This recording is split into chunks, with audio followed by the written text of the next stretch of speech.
तो आज हमारे लोकप्रिय मुख्यमंत्री डॉक्टर मोहन यादव जी की अध्यक्षता में कैबिनेट की बैठक हुई। उस कैबिनेट की बैठक की शुरुआत में बहुत ही अच्छी खबर माननीय मुख्यमंत्री जी ने सुनाई कि मध्य प्रदेश 38वें नेशनल गेम्स जो अभी देहरादून में हुए उसमें तीसरे नंबर पर आया है और लगभग हमारे यहाँ के खिलाड़ी बच्चों ने 34 स्वर्ण पदक जीते हैं, 25 रजत पदक जीते हैं, 23 कांस्य पदक, इस प्रकार कुल 42 पदक 82 पदक जीते हैं और कैबिनेट ने सभी खिलाड़ियों को बधाई और शुभकामनाएं दी हैं। एक बहुत ही वाटर रिचार्जिंग के लिए एक बहुत महत्वपूर्ण योजना, शायद ऐसा अभी तक की जो उपलब्ध जानकारी के अनुसार शायद ये विश्व की सबसे बड़ी रिचार्ज परियोजना होगी। थोड़ा सा तेज प्लीज। इससे या तेज तो नहीं बोल पाऊंगा यार। एक वाटर रिचार्ज की सबसे बड़ी विश्व की योजना की शुरुआत करने का मौका मध्य प्रदेश सरकार को मिल रहा है। ताप्ती मेगा रिचार्ज परियोजना, ये महाराष्ट्र के साथ हमारा एमओयू हुआ है और ये हमारे पास जो उपलब्ध आंकड़े हैं उसके अनुसार विश्व की सबसे बड़ी रिचार्ज योजना है। इसका बजाड़ा झोन में खरिया, गुटिया, वियर तथा 273 किलोमीटर लंबी नहर बनकर 11.76 MCM पानी भूगर्भ में रिचार्ज होगा। इसका लाभ ये होगा कि लगभग खंडवा बुरहानपुर जिले की 1,23,000 हेक्टेयर में जमीन में पानी रिचार्ज होगा और उनको सिंचाई का पानी भी मिलेगा। महाराष्ट्र के माननीय मुख्यमंत्री जी के साथ अतिशीघ्र एमओयू हम लोग करने वाले हैं। आज का दिन भी माननीय मुख्यमंत्री जी हमेशा कहते हैं कि डबल इंजन की सरकार तेज गति से चलती है। आज भी कैबिनेट ने 7 पॉलिसीज पास की है और पिछली बार शायद हमने 17 पॉलिसी हो गई है हमारी। तो आज जो एमएसएमई विकास नीति 2025, आप सभी जानते हैं कि एमएसएमई के विकास से जीडीपी का विकास होता है, रोजगार मिलता है और सबसे बड़ी बात यह है कि एमएसएमई की अधिकतर इंडस्ट्रीज में पोल्यूशन कम होता है और इसलिए एमएसएमई के प्रति मध्य प्रदेश की सरकार बहुत ही सॉफ्ट विजन है उनका और एमएसएमई हमें ये कहते हुए गर्व है कि देश की अर्थव्यवस्था में, प्रदेश की अर्थव्यवस्था में एमएसएमई की भूमिका बड़ी महत्वपूर्ण रहती है।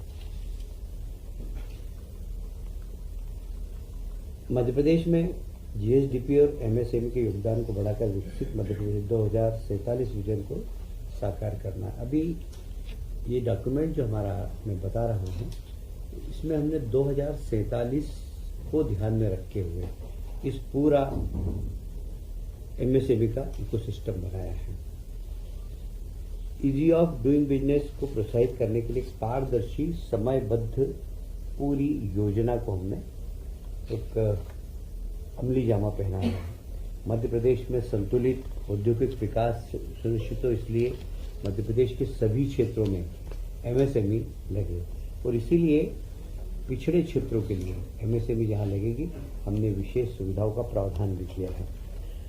नवीन उद्योगों में नवीनीकरण ऊर्जा को प्रोत्साहन, निजी क्षेत्र के माध्यम से क्लस्टर बनाना, इसको हम प्रमोट कर रहे हैं। निवेश संवर्धन में सहायता, जैसे जो लगने वाले यंत्र, संयंत्र, भवन और उसमें निवेश पर 40% तक का अनुदान हम दे रहे हैं। 10 करोड़ का इन्वेस्टमेंट करने वाले हमारे अनुसूचित जाति, अनुसूचित जनजाति और महिला उद्यमियों को 48% तक और महिला उद्यमियों को 52% तक का अनुदान देने का हमने निर्णय लिया है। कुल मिलाकर यह वर्ग भी एमएसएमई उद्योग में आए और आगे बढ़े। प्रदेश के ऐसे बहुत सारे विकास खंड हैं जहाँ पर उद्योग स्थापित नहीं हो रहे हैं। हमारा उद्देश्य है कि हम उन सब विकास खंडों में उद्योग, और इसमें भी 10 करोड़ से अधिक का जो निवेश करेगा उसको 1.3 गुना अनुदान दिया जाएगा। मतलब अगर सामान्य जगह हम 1 करोड़ देते हैं तो यहाँ 1 करोड़ 30 लाख का अनुदान देंगे। निर्यात को प्रोत्साहन दे रहे हैं हम लोग। निर्यात इकाई को लगभग फिर से 1.3 गुना अतिरिक्त अनुदान सिर्फ एमएसएमई के विकास के लिए। अब तो भोपाल के लोग इसलिए आप जानते हैं कि एमएसएमई का यहाँ से काफ़ी निर्यात होता है। विशेषकर हमारे यहाँ लैंडलॉक स्टेट है तो कई बार भाड़ा बहुत होता है पोर्ट तक जाने के लिए, और इसलिए 40% 40 लाख माल ढुलाई का 40 लाख प्रति वर्ष 5 साल तक देने का हमने निर्णय लिया है भाड़े में। निर्यात संबंधी प्रमाण पत्र लाने के लिए 50 लाख की सहायता उसमें भी देंगे। एमएसएमई की निर्यात निधि में ये लाभ अभी सब बताया मैंने।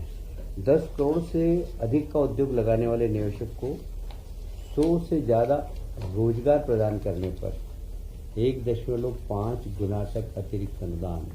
मतलब जो रोजगार मूलक उद्योग डालेगा उसको फिर, जैसे हम 1 करोड़ का अनुदान दे रहे हैं तो उसको 1 करोड़ 50 लाख का अनुदान देंगे। कुल मिलाकर बेरोजगार नौजवानों को रोजगार देना, ये हमारा एमएसएमई को जो प्रमोट करने का उद्देश्य है। रोजगार सजग सेक्टरों के कर्मचारी प्रति कर्मचारी 5,000 5 वर्षों तक कौशल विकास प्रशिक्षण हेतु प्रति कर्मचारी 13,000 की सहायता, ये हर उद्योग को देंगे हम। जो कर्मचारी वहाँ पर काम करेगा उसकी सैलरी का कुछ हिस्सा हम लोग प्रदान करेंगे।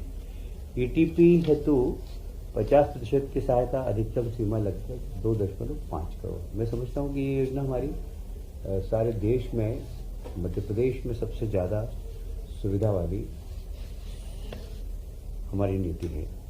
रिसाइकलिंग इकाई, आप जानते हैं कि सर्कुलेशन, जो मनी सर्कुलेशन होता है जिसे रीयूज करते हैं, प्लास्टिक को रीयूज करना, कचरे से सोना बनाना, कंचन बनाना, जैसे प्रधानमंत्री कहते हैं, इस प्रकार की कोई यूनिट डलेगी तो उसको 40% की सहायता और अधिकतम 2 करोड़ तक की सहायता देगी। विशेष पैकेज, इस फार्मास्यूटिकल एवं चिकित्सा उपकरण जो बनाएगा उसको फिर से 1.3 तक का मल्टीपल 52%, ये चिकित्सा उपकरण जो बनाते हैं उनके लिए है। निर्यात हेतु फिर से हम बता रहे हैं 1 करोड़ का अनुदान है, और फार्मास्यूटिकल लैब सेटअप के लिए 50 लाख का अनुदान। लैब अवधि फार्मास्यूटिकल के लिए 2 वर्ष। ब्याज अनुदान 5%, अधिकतम 100 लाख प्रति वर्ष 5 वर्ष के लिए, 5 करोड़ से अधिक का निवेश करने वाली इकाई के लिए। अब फूड प्रोसेसिंग के लिए निवेश प्रोत्साहन, वो भी 1.5 गुना है। मतलब फिर मैं इसको आपको ब्रीफ करूं कि हम सामान्य को अगर 1 करोड़ देते हैं तो फूड प्रोसेसिंग के लिए 1.5 करोड़ देंगे। मंडी शुल्क प्रति पूर्ति, ये 100% दे रहे हैं, और बिजली के टैरिफ में भी लगभग 1 रुपया प्रति यूनिट 5 वर्ष तक छूट दी जाएगी। रोजगार सृजन का अनुदान मैं पहले बता ही चुका हूँ। रोजगार सृजन अनुदान 5 माह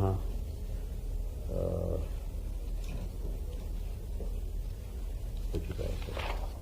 टेक्सटाइल, पावरलूम, मैंने बोला था कि हमारी जो उद्योग पॉलिसी है उस पॉलिसी के अंदर अलग अलग सेक्टर की पॉलिसी बनी है। टेक्सटाइल पॉलिसी, पावरलूम पॉलिसी, हमारे खाद्य प्रसंस्करण पॉलिसी, फार्मास्यूटिकल एवं चिकित्सा उपकरण पॉलिसी, इस सबको अलग अलग भागों में देखकर वहाँ पर अलग अलग प्रकार की सुविधाएं, ये परिधान की पॉलिसी जिसे हम रेडीमेड कहते हैं, इसमें सब में इसी प्रकार के अलग अलग पैकेज दिए गए हैं। इन सब फुटवेयर, फर्नीचर, खिलौने, ये सब खिलौने आप जानते हैं कि दुनिया के अंदर सबसे बड़ा मार्केट चाइना था, भारत आज दूसरे नंबर पर पहुंच गया है। ये सब सर्कुलर इकोनॉमी, जैसा मैंने अभी कहा, रिसाइकलिंग पर हम 40% की सहायता दे रहे हैं, अधिकतम 2 करोड़ की। मोटर वाहन स्पेयर जो होते हैं उनके ऊपर भी 20% की पूंजी अनुदान है और अधिकतम 3 करोड़ रुपए। स्टाम्प ड्यूटी की भी प्रतिपूर्ति लगभग 25 लाख। ऐसी R&D के ऊपर पूंजी अनुदान 25%, अधिकतम 25 करोड़ रुपया। वेतन प्रतिपूर्ति 50%, अधिकतम 5 लाख। यदि इसमें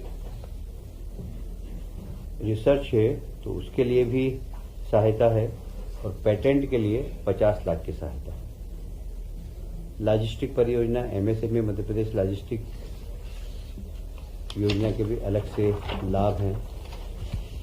कुल मिलाकर मध्य प्रदेश वैश्विक स्तर पर MSME का एक हब बने। अब अगली हमारी योजना है स्टार्टअप।